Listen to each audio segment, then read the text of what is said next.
ब्रजभूषण जी जब से गीता पढ़ रहे हैं, तब से कुछ चीज़ों को लेकर उनकी समझ भी साफ हुई है। जैसे कि पहले अगर उनके साथ कुछ ऐसा होता, जो उन्हें परेशान करता, यहाँ तक कि ऑफ़िस में होने वाली छोटी-मोटी परेशानियाँ भी होती, तो वे अपनी किस्मत को कोसने लगते थे। ज़रा कुछ बड़ा तो हो जाए तो भगवान को ताना देने लगते थे। लेकिन जब से गीता की शरण में गए हैं, उन्हें जीवन का सार समझ आ गया है। जानते हैं कि जो भी उनके साथ घट रहा है, वो पिछले कर्मों का फल है। बिना भुगते वो अकाउंट सेटल नहीं होगा। इसलिए सर झुकाकर सब सहना होगा। आखिर अपनी बोई फसल जो है, जैसा भी होगा शिकायत नहीं कर सकते। दोस्तों, आप सुन रहे हैं गीता ज्ञान एसवाई के क्रिएटर्स के शो पर। तो वापस आते हैं पंडित जी पर। अब तो यह हाल है कि सुख हो या दुख, पंडित जी हर एक सिचुएशन को दर्शक के भाव से देखते हैं। उसमें शामिल होकर भी शामिल नहीं होते। जैसे कोई व्यक्ति बारिश में तो खड़ा हो लेकिन भीगे ना। जीने की एक कला गीता ही सिखा सकती है। लेकिन ब्रजभूषण भी जानते हैं कि गीता पढ़ने से पहले भी यह आर्ट अगर वो सीखना चाहे तो सीख सकते थे। एक लाइव एग्जाम्पल उनके सामने था। लगातार कई साल वो उन्हें देखता रहा, उनसे मिलता और बात करता रहा, लेकिन तब उम्र इतनी छोटी और बूढ़ी थी, इतनी कम थी कि ये बात समझ ही नहीं आई। वो तो आप अब जाकर गीता पढ़ते हुए रहकर उनका ख्याल मन में आ जाता है, तो आँख नम हो जाती है और सर इज्जत से झुक जाता है। यह कर्मयोगी थे, उनके दुबे सर। कर्मयोगी मतलब जो अपने काम में पूरे मन से लगा रहता है, बिना रिजल्ट की चिंता किए।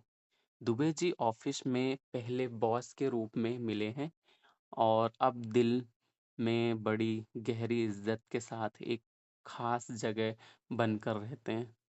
पंडित जी तब मुश्किल से 21 साल के रहे होंगे जब उनकी सरकारी जॉब लग गई थी। वह वक्त के एक ऐसा ही था कि पढ़ाई पूरी होते ही लोगों को गवर्नमेंट जॉब मिल जाया करती थी। तब इतना कंपटीशन भी नहीं था और एप्लीकेंट भी कम हुआ करते थे। दुबे सर उनके पहले बॉस थे, या यूँ कहें कि पहले स्कूल कॉलेज के बाहर पहले टीचर जिन्होंने सही मायने में एक डिसेंट इंसान होना क्या होता है यह सिखाया था। उनकी पूरी पर्सनालिटी, जिसे सिंप्लिसिटी की पहचान थी। वे बहुत पढ़े लिखे थे, अच्छी खासी पोस्ट पर थे, लेकिन घमंड जैसे उन्हें छूकर भी नहीं गुजरा था। उन्हें देखकर पंडित जी सोचा करते थे कि जब कोई खुद को जो है उससे ज़्यादा ही साबित करने की कोशिश कर रहा है, ऐसे में दुबे सर के बारे में कोई भी तभी जान सकता था जब उनसे बात हो, वरना उनका रहना रहन सहन देखकर तो कोई अंदाजा नहीं लगा सकता था कि उन्हें कितनी नॉलेज और एक्सपीरियंस है।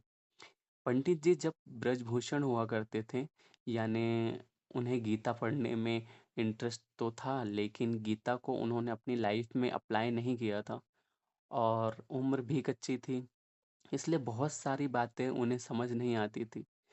यह तब की बात है, उन्हें यह नहीं समझ आता था कि इतनी बड़ी पोस्ट पर होते हुए भी दुबे सर इतने डाउन टू अर्थ कैसे हो सकते हैं।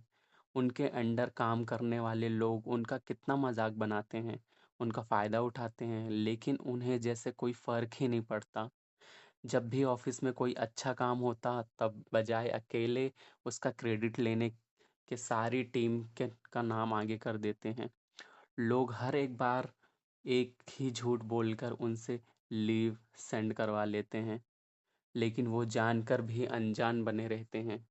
किसी के काम में गलती हो तब उसे डांटने की बजाय समझाने लगते हैं, इस काम को ऐसे नहीं करना है। खुद पंडित जी के साथ भी कई बार ऐसा हुआ कि उनकी गलतियों पर उन्हें फटकारने के बजाय दुबे सर ने उन्हें बैठाकर काम करने का सही तरीका बताया था। दुबे सर हर किसी से बड़े अपमाने अपनेपन से मिलते थे, सबके सुख दुख पूछते थे, कई बार उन कामों में भी हेल्प कर देते थे जो उनके थे ही नहीं। पंडित जी की ये बात बड़ी हैरान करती थी। तो देखते कि ऑफिस के कुछ कामचोर लोग समझ ना आने का बहाना करके उनके पास काम लेकर बैठ जाते हैं और दुबे सर उनका काम कराते रहते हैं। यही लोग बाहर जाकर उनका मजाक भी बनाते हैं। अच्छा, पंडित जी को दुबे सर बहुत एनकरेज करते थे। एक तो पंडित जी ऑफिस में एज में सबसे छोटे थे, दूसरे सब दुबे सर के लिए बहुत रिस्पेक्ट भी रखते थे, जो उनके बिहेवियर में नजर आती थी। एक बार उन्हें दुबे सर के साथ वर्कशॉप पर दूसरे शहर जाने का मौका मिला। रास्ते भर दोनों ने खूब सारी बातचीत हुई। दोनों के इंटरेस्ट बहुत मिलते थे। इस सफर में पंडित जी को दुबे सर के बारे में बहुत कुछ जानने को मिला।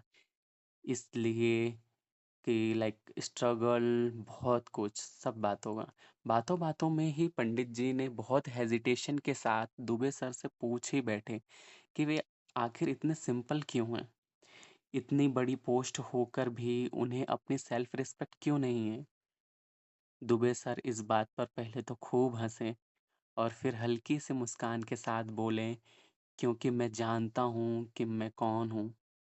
अब इस बात पर पंडित जी और हैरान हो गए। बोले, सर ये तो सभी जानते हैं कि वो कौन है, इसमें नया क्या है। यही तो असली बात है कि हम नहीं जानते कि हम कौन हैं। जिस दिन हमें ये रियलाइज हो जाता है, सब इजी हो जाता है। और ये रियलाइज कैसे होता है? पंडित जी ने पूछा। गीता ज्ञान से, दुबे सर ने जवाब दिया। गीता हमें सिखाती है कि आत्मा और शरीर का रिश्ता क्या है और क्यों हमें किसी भी बात का, किसी का घमंड नहीं करना है। अब जैसे आपने क्वेश्चन किया कि मैं इतनी सिंपल लाइफ क्यों जीता हूँ, मुझे हैरानी है कि जिस बात पर मुझे कॉम्प्लीमेंट मिलना चाहिए था, उस बात पर मुझसे क्वेश्चन किए जाते हैं। और आप पहले नहीं हैं जिसने मुझसे ये पूछा है। मेरी फैमिली के लोग तक मुझसे शिकायत करते हैं। उन्हें लगता है कि मुझे अपने स्टेटस का शो ऑफ करते रहना चाहिए। अपने अंडर काम करने वाले एम्प्लॉय से थोड़ा रूप से पेश आना चाहिए। लेकिन ये सब लोगों ऐसा करते हैं क्योंकि उन्हें गीता का ज्ञान नहीं है। गीता सिखाती है कि करने वाला कोई और है। हम सब एक मीडियम यानी माध्यम है। इसलिए हमें इस बात पर कोई घमंड नहीं होना चाहिए कि हम ये हैं, वो हैं, हमने ये किया, वो किया। अब आते हैं आपके क्वेश्चन पर कि मैं जैसा हूँ वैसा क्यों हूँ। तो उसके लिए आप गीता का ये श्लोक सुनिए। अनाश्रितः कर्मफलम् कार्यं कर्म करोति यः सः सन्न्यासी च योगी न निर्विघ्न चाक्रियः। श्लोक में भगवान श्री कृष्ण कहते हैं कि हे अर्जुन, जो मनुष्य अपने कर्मों के फल की इच्छा किए बड़े काम करता है और अपनी जिम्मेदारी को समझते हुए अच्छे कर्म करता है, वो योगी है। जो अच्छे कर्म नहीं करता, वो संत कहलाने के काबिल नहीं है। अगर मैं ऑफिस में काम करता हूँ, तब वो काम इसलिए नहीं होना चाहिए कि इसके बदले लोग मुझे रिस्पेक्ट दे या कोई सर्टिफिकेट दे। मुझे वो काम इसलिए करना है क्योंकि मेरी रिस्पॉन्सिबिलिटी है। यही बात अपनी फैमिली और सोसाइटी के लिए काम पर भी अप्लाई होती है। अगर मुझसे किसी ने हेल्प मांगी, चाहे किसी भी इंटेंशन से मांगी, मेरा कर्म है कि मैं अगर वो कर सकता हूँ तो मैं उसे हेल्प करूँ और भूल जाऊँ। जितना हो सके अच्छा कर्म करूँ। ऐसे कर्म जिससे कोई हर्ट ना हो, किसी का बुरा ना हो।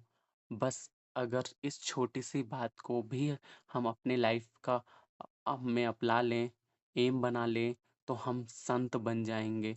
गीता हमें यही सिखाती है। शायद यही वो मोमेंट था जब पंडित जी को यही सही मायने में गीता की तरफ मोड़ने का मोटिवेशन मिला था। दुबे सर ने कितनी सिंप्लिसिटी के साथ इतने डीप मैसेज को समझा दिया था। अगर एक श्लोक इतना कुछ सिखा सकता है, तो सोचिए पूरी गीता तो जाने क्या क्या सिखा देगी और हमें यहाँ क्या से क्या बना देगी। पंडित जी को भी यह भी बात समझ में आ गया था कि इस टाइम की ज़रूरत गीता ज्ञान को सिंप्लिसिटी और प्रैक्टिकल लैंग्वेज में लोगों तक पहुंचाना है, ताकि लोग इसे समझें और अपनी लाइफ में अप्लाई भी करें। दुबे सर के लिए पंडित जी के दिल में एक बहुत बड़ी जगह बन चुकी थी। वो उनके टीचर थे, ऐसे टीचर जिन्होंने ज़िंदगी जीने का सही मेथड बताया, बस एक श्लोक में समझा कर आगे की मीनिंगफुल लाइफ की राह दिखा दी थी। तो ये गीता ज्ञान का एक और एपिसोड जिसे आप सुन रहे थे एसवाई के क्रिएटर्स के शो पर,